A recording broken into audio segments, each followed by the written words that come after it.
daarvan dryf na 70-80% toe. En dan het hulle ander vakke ook opgegaan. Die een maat eendag my gekom, sê vir my, weet jy wat vir my die amazingste is? Tot sy Afrikaans is op. Sy Afrikaanse punte, sy Engelse punte, altyd begin opgaan. Want ek het 'n motto gehad, want ek glo by die Here gekry het. As jy in my klas instap, dan sê ek vir jou, wiskunde is maklik. Want 1 + 1 is 2, is nie 6 nie, is altyd 2. Alright. 1 + 1 is 2, dit is maklik. Daar kan nie 'n fout gaan met dit nie. 2 × 2 is altyd 4, dus daar's niks fout daarmee nie. Maar dan die Here vir my interessante goed gegee om met hulle te deel, dat hulle kan verstaan, hoe werk 'n breek, hoe werk dit? Maar dit kom van die Gees van die Here af. Hoekom? Omdat ons is opgebou in hom, ons is gewortel in hom. Hy is die oorsprong van wiskunde. Hy is die oorsprong van wiskunde. By God is daar net 1 + 1 gewees, dat was multiplication. Hy het gesê, gaan en vermenigvuldig. Hy het nie gesê, gaan en gaan, maak nie nog 'n kind nie, of nog 2 kinders nie. Hy het vir Adam en Eva gesê, gaan en gaan vermenigvuldig. So, God is die oorsprong van dit, en hy het geweet presies hoeveel planete moet daar wees, om hierdie hele wêreld, dis ook ek sê, ek moet nie daaroor gaan nie. Weet jy hoe amazing is dit, dat al die planete het 'n invloed op mekaar, julle weet dit, né? Met aantrekkingskrag en swaite en al hierdie goed, alles werk op mekaar. So, hoeveel wiskunde was daarin? Mense, ons het op vandag nog om het uit te werk. Die slimste in die wêreld kan nog nie vir jou sê, hoeveel invloed het elke planeet op die ander planeet. Ons ouens wat visvang, ek sê nie reg verwom, maar ons is nou, dink ons is slim. Maar weet julle wat, 'n karp is slimmer as 'n mens. God het hom gemaak, maar hy is slimmer as 'n mens, en hy is nie so groot dingetjie met so klein breintjie, sy brein is net so groot. Maar as dit môre gaan koud is, dan begin hy nou al op byt, want hy weet daar's 'n verandering in die temperatuur. Hy weet voor ons het weet hy wat gaan aan. Voor daar iets gebeur, weet hulle dit. Hoekom weet ons dit? Verwys jou, hoe intelligent het God die hele wêreld gemaak, die planete. Ek kan sê, ek nou na 'n goggetjie, net 'n klein dingetjie, net 'n goggetjie, hy lyk soos hottentotsgod amper. Maar as hy sy vlerke oopmaak, is dit 'n blom. Sy vlerke maak so oop en dan sit 'n blom. Dan kan die goggetjies daar kom insit. En dan maak jy dit weer toe en dan vlieg hy weg. Ek sê vir, wie het gedink dat daar so 'n ding? Hoekom het hy nie net een tipe voël gemaak wat heuning vreet nie? Hoekom het hy 70 of 80 spesies gemaak wat heuning eet? Hy kom ons net een gemaak het. Maar in God se almag, wat hy so slim is, het hy geweet hoe om die mense besig te hou op die aarde, sodat hulle kan besef hoe groot is hy, hoe groot 'n God dien ons. En so by ons werksplek moet ons weet, ons is 'n verteenwoordiger van hom dan. We are ambassadors of God in your workplace. So as jy daar instap in jou werksplek, verteenwoordig jy die koninkryk van God. Tweede, verteenwoordig jy die plek vir wie jy werk. My eerste verteenwoordig jy, dis maklik, ja, jy's 'n pastoor. Nee, ek het my hele lewe lank gewerk. Ek het 'n pastoor geword die afgelope paar jare. Ek het vir Seppi gewerk, ek het vir 'n paar plekke gewerk. So, maar as ek instap by my werk, verteenwoordig ek eerste God. Ek is eerste 'n kind van die Here, en dan verteenwoordig ek my maatskappy. Dis hoekom ek het altyd 'n oop hart vir 'n behoefte. As mense 'n behoefte het, kom praat, kom luister. Ek kom heel saam met jou. Ek is 'n sakker vir dit aan mense. Ek sê nou dat vir hom, ek het 'n begrafnis gedoen. Ek dink ek het daardoor gehuil, is al die mense saam daarso. Want ek is net 'n sakker vir 'n traan. Ek bedoel, ek praat oor die grootheid van God, dan begin ek aan met my oog uitloop. Moet ek besef hoe klein is ek, en hoe nietig is ek eintlik. So in ons werkplek moet ons weet, dat ons is gewortel en opgebou in hom. En in ons werkplek moet ons weet, dat hy het ons bevestig, nie om onsself te verheerlik nie, of om onsself groot te maak nie. Hy het ons daar geplaas, om 'n lig te wees vir die ander ou wat daar sit, wat swaar kry, wat deur 'n moeilike tyd gaan. En as ek deur 'n goeie tyd gaan, dan praat ek met hom, en ek lag saam met hulle, en ek is saam met hulle babietjies bly wat gebore word, en ek is saam met hulle vreugdelik.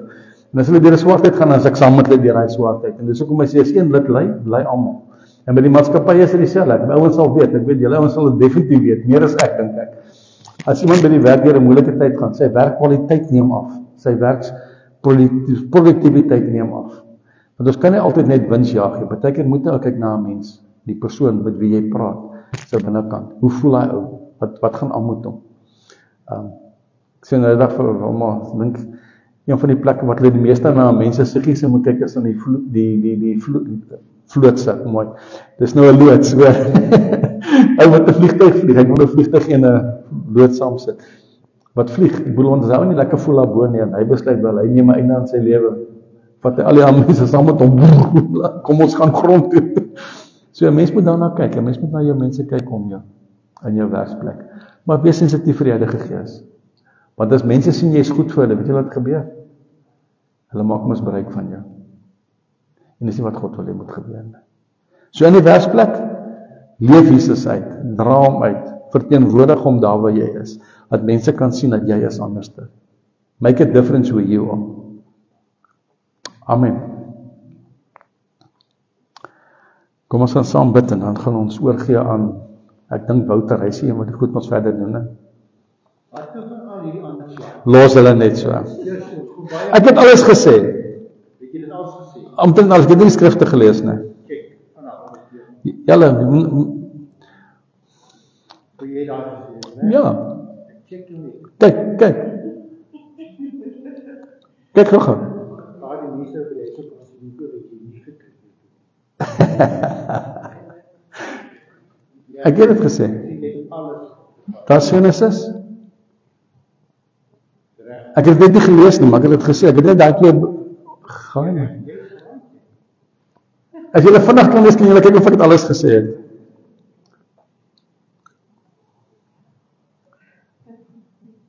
God is daar vir orde, ja. Sien julle? Baie ek het hierdie goed deur gelees en daar woord vir woord en jy baie porsie en mense moet dit net sien. Moet dit net sien. Nou kan jy bid en As ek kan ek nou sê. Okay. Daar is baie kos daarin, nee, ek weet. Maar weet julle wat, my groot probleem is ek sukkel om van 'n slideshow af te preek. En ek sukkel om hier te staan en te preek. Nog meer, ek moet daarvoor gewees het. Maar ek het vir Wilma gesê, ek dink wat ek gaan maak is ek gaan my tablet oplei volgende keer met hierdie ding. As ek hier skryf, moet dit daar kan wees. Dus jy sê vir my, julle gaan my handskrif kan lees, en ek moet maar vergeet daarvan. Dus ek, okay, dis nou maar so. Nou kom ons bid saam. Vader, ons sê vir U dankie dat ons hier kon net 'n stukkie van die woord leer vanaand. En net kom besef ek, hoe almagtig is U, hoe groot is U, hoe klein is ons eintlik in die Here skepping, maar tog het U soveel potensiaal in elkeen van ons raak gesien. Laat U seun laat sterf het aan die kruis, sodat ons kan lewe en opgebou kan word in Hom. Ons eer U daarvoor en ons sê vir U dankie daarvoor. Vader, ek wil bid waar ons môre na ons werksplekke toe gaan en vir die res van die jare wat voor lê, dat hierdie boodskap sal groei in ons, dat ons sal begin om te besef dat wanneer ons daar staan, dat U Gees ons moet lei vir elke oplossing, elke probleem wat daar is, dat ons U nie hok tot 5:00 en 6:00 in die oggend, en miskien 9:00, 10:00 vanaand, soos wanneer ek vergeet het om te bid, dat ek net vinnig 'n gebedjie afraam, maar dit sal wees vandat ek my oë oopmaak, tot ek my kop laat neerlê, dat ek sal weet, dat U is daar, U help my, U lei my, U is die een wat my voete rig, elke dag, elke oomblik van die dag, en ons sê vir U dankie daarvoor. Ons eer U naam, want wat kan ons maak? In ons menslikheid, wat ons dink ons is baie keer slim, ons is miskien groot, ons is volwasse, is ons eintlik maar net niks, net 'n stofkorreltjie. Maar U stel intens belang in elkeen van ons behoeftes, elkeen van ons persoonlikheid, elkeen van ons geaardheid, elkeen van ons families. Want U sê in U woord, elke haar op ons hoof is getel. U weet presies hoeveel hare het ek vandag. As daar 3.600.000 is, en dan val 100.000 uit, dan kan jy presies weet, môre was 3.500.000, en nog 400.000, en ons eer U daarvoor, ons loof U daarvoor. Ons breins is te klein om dit ooit uit te werk, en ons loof en ons eer vir U grootheid. Lei ons in hierdie week verder, deur U genade en U liefde, in Jesus se wonderlike naam. Amen. Okay, ek kom afsit, né?